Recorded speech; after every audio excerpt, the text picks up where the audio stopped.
YouTube changed my life with only 700 subs. This may seem a bit dramatic, but it's true. 1 year ago, I decided to take YouTube a little bit more seriously, so I thought it's about time we make a video about getting to the first 750 subs. Many of us have been on the fence with content creation, and if you're a little bit old like me, you witnessed the evolution of social media, going from initially MSN Messenger, Facebook, AOL, MySpace, but YouTube has already been there as a platform to be able to share information, and I think we're coming to a time where it's really easy to do so and to have that window of opportunity onto the entire world. So in this video, I want to share with you a few things. Why we're uploading videos, what we're struggling with, what we've learned so far, and what we're hoping to achieve before the end of the year, 2024, and to the next one.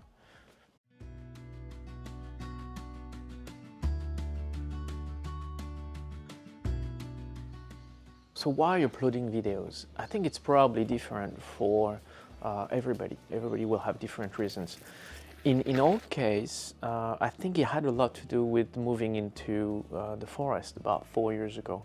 So, meaning moving to a remote area with no friends, no family, so a bit cut off from the world. So at this stage, I think there was a need, especially for me, because my partner is very social, so she makes friends very easily. But for me, working at home the whole time as a 9 to 5, there's less opportunities to mingle, I guess, with the local community. So it had to do a lot with trying to recreate a community online, trying to recreate interaction, social interactions. We are social beings after all, so I think that was probably missing when we moved here, at least at first. And I really enjoyed the creativity side of things, sort of like be the hero of your own story. And that's something that's now easy to do thanks to the internet, thanks to YouTube. You can just dabble in the art of storytelling, and next thing you know, your video is going viral on the other side of the world. So that's something that is very exciting, and you get to renew each time you put a video out there.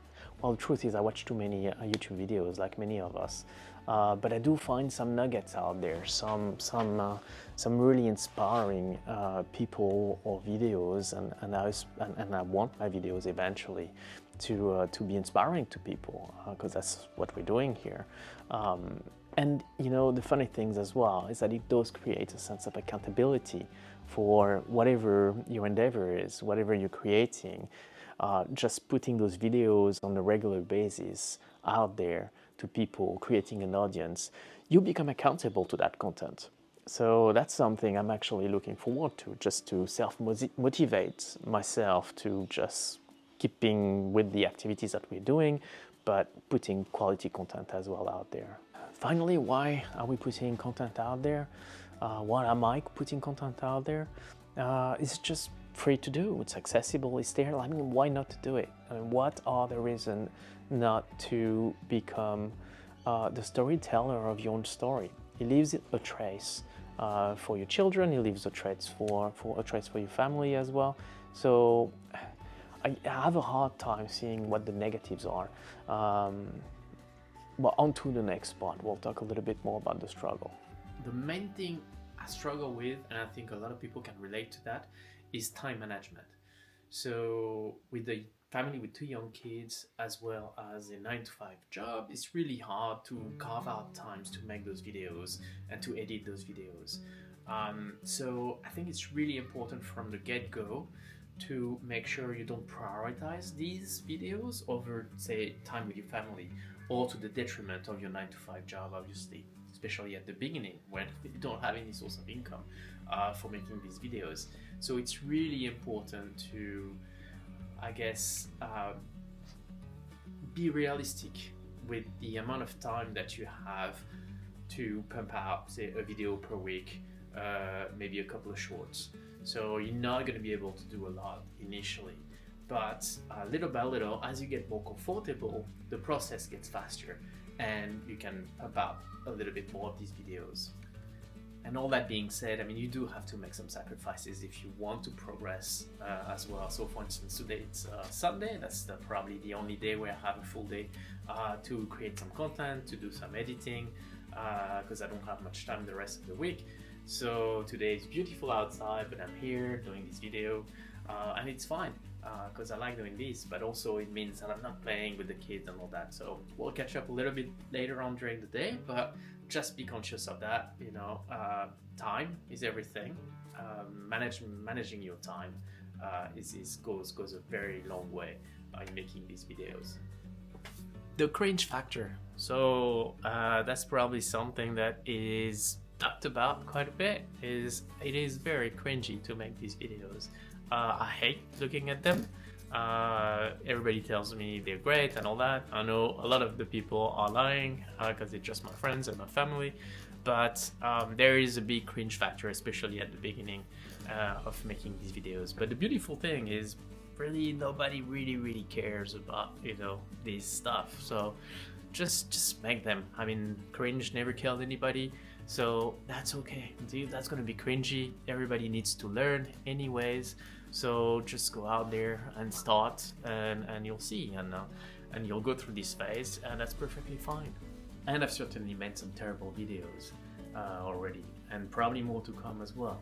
But that brings me to my next point, which is the technical aspect of things, and how much money should you invest in these videos, how much time has to do with how far you want to take it, I guess.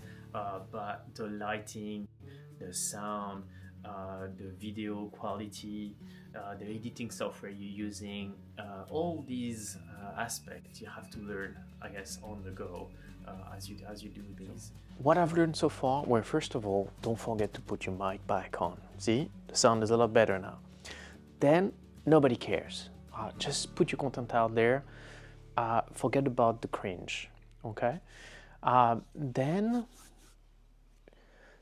this is a bit debated, but a lot of people say find your niche. So I agree to an extent, but at the beginning, when you have a small YouTube channel, this is the opportunity to test things out.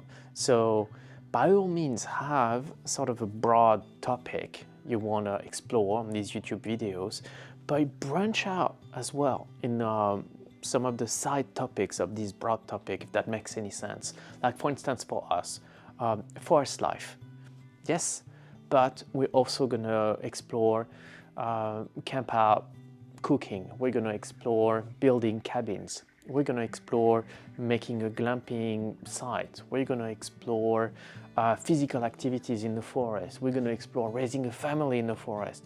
So we're gonna branch out in all these sorts of different aspects that eventually either they'll make this whole one topic or they'll become one thing on their own.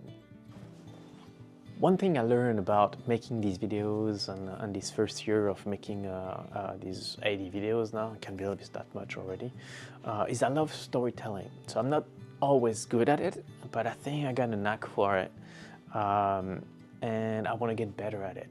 So that's really something I want to explore, and that really makes me think that our channel is more suited for long format rather than a short format on YouTube.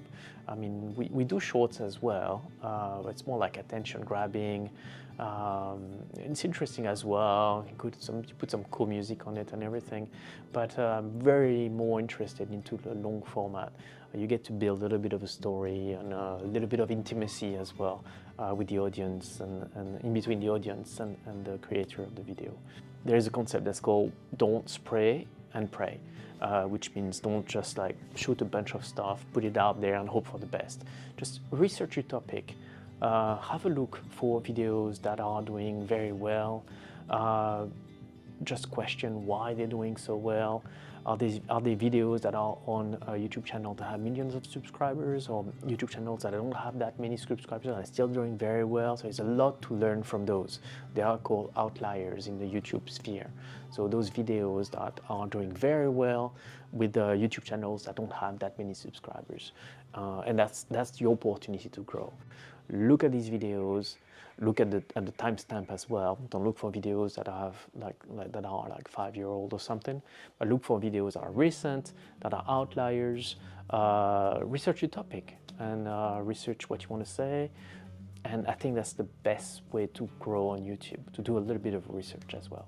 I almost forgot, of course. It's becoming a little bit second nature with these videos for us, but research your title and do your thumbnail before you actually finish the video or create the video. The title sort of guides the videos through with the keywords, and the thumbnail guides the video through as well with the idea of exactly what you want to represent.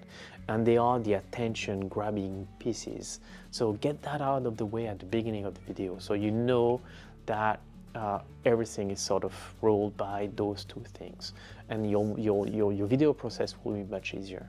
You'll think through what you want to represent, you know, through your video with your thumbnail, and you'll keep your video aligned to your title as well. Very important to keep the algorithm happy, basically. So the hard part really is just getting started. Don't let anybody tell you that it's just stupid or you can't do it or etc. There is no level to it.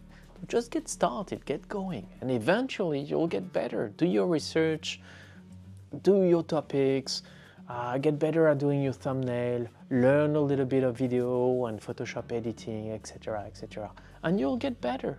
So what are we hoping to achieve with this channel? So I guess for the next few months and before the end of the year is to reach 1,000 subscribers, which is a little bit of a barrier in the YouTube world, because that's where you get the monetization unlocked. And that doesn't mean you're gonna make thousands of dollars, it just means that YouTube is gonna start putting a few little ads here and there on your videos, and initially you just make like a few cents out of it. So it's not a huge deal in terms of revenue, but it's a huge deal in terms of thresholds.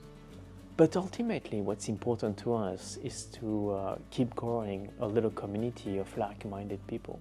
So if you like this video, don't hesitate to put a thumbs up, don't hesitate to subscribe, certainly don't hesitate to share it with your friends, because it does allow us to spread a little bit more and to grow that sense of community and to share with the world what we're trying to do here. So thank you for doing so, and on to the next time. Thank you for watching.